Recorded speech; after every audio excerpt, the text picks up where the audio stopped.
है। और वहीं इस दौरान महिलाओं की हत्या की घटना से कानून व्यवस्था खत्म हो चुका है। कांग्रेस पार्टी के कई विधायक धरने पर बैठ रहे हैं और इससे पता चलता है कि राज्य सरकार का इकबाल खत्म हो रहा है। हमारे संवाददाता भवानी जोशी ने बीजेपी प्रदेश अध्यक्ष सतीश पूनिया से खास बातचीत की। क्या कुछ कहा उन्होंने, आपको सुनाते हैं। सतीश पूनिया बीकानेर के दौरे पर है और 2 दिवसीय दौरे में आज कार्यकर्ताओं से मुलाकात की। और आइए हम बात करते हैं कि प्रदेश में किस तरह से कानून व्यवस्था बिगड़ गई और आप क्या मानते हैं। देखिए, राजस्थान की सरकार पिछले 3.25 साल में जिन मोर्चों पर विफल है उसमें किसान कर्जा माफी, बेरोजगारी और कानून व्यवस्था 3 बड़े मुद्दे हैं। लेकिन यदि सरकार को पूरे तरीके से यदि विफल माना जाए तो कानून व्यवस्था और अपराध वो फील्ड है जिसमें सीधे सीधे सरकार पर चुनौती आती है। 6.25 लाख मुकदमे दर्ज होना और उस पर किसी तरीके से 40% मामलों में कार्रवाई तक नहीं होना, ये उसका प्रमाण है।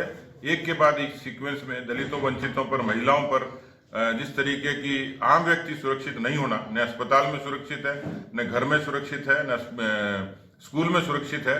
तो कुल मिलाकर कोई क्षेत्र ऐसा बचा नहीं जहां उनको जन सुरक्षा मिलती हो। जन घोषणा पत्र में सुरक्षा का वायदा सरकार ने किया था। तो मुझे लगता है कि अब पानी सर से ऊपर गुजर गया।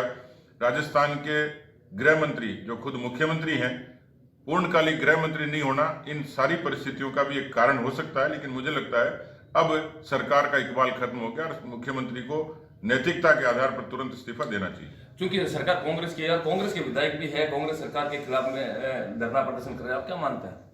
ये पहली बार नहीं हुआ। उनके पूर्व मंत्री धरने पर हेमाराम जी बैठे, भरत सिंह जी चिट्ठी लिखते हैं, जो हमारे पूर्व दीपेंद्र सिंह जी स्पीकर रहे विधानसभा के, उन्होंने पीसीसी के चीफ की मौजूदगी में खनन माफियाओं के जरिए मंथली की बात की। तो मुझे लगता है कि जो शेरगढ़ की विधायक धरने पर बैठी हैं वो इसी सरकार का एक बहानगी है कि किस तरीके से उनकी अपने भीतर, सरकार के भीतर असंतोष है, किस तरीके से वहां पर पुलिसिंग कमजोर होती दिखती है। तो कुल मिलाकर ये कारक है कि जिस तरीके से कानून व्यवस्था ध्वस्त हुई है उसका एक बड़ा कारण है कि सरकार कमजोर है, सरकार के पाए कमजोर है, सरकार और कांग्रेस पार्टी में अंतर्कलह है और यही कारण है कि गवर्नेंस पर उसका सीधा सीधा असर है।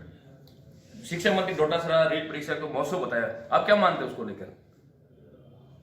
शिक्षा मंत्री डोटासरा ने क्या बताया। रीट परीक्षा को मौसम बताया ना, महोत्सव बताया। वो तो कहते हैं कि हमने गिनीज बुक में नाम कमाया है, लेकिन नाम शायद उन्होंने नकल में कमाया है। इस तरीके की संगठित नकल कहीं देखी नहीं। सरकार की नाक के नीचे संगठित रूप से नकल माफिया पनपा है, इससे कोई इनकार नहीं कर सकता। रीट में जिस तरीके से नकल हुई, जिस तरीके से प्रमाण मिले, जैसे अधिकारियों को उन्होंने सस्पेंड किया, अधिकारियों को गिरफ्तार किया, तो अपने आप में प्रत्यक्ष में प्रमाण है। राजस्थान के बेरोजगारों के साथ इससे बड़ा कोई खिलवाड़ नहीं हो।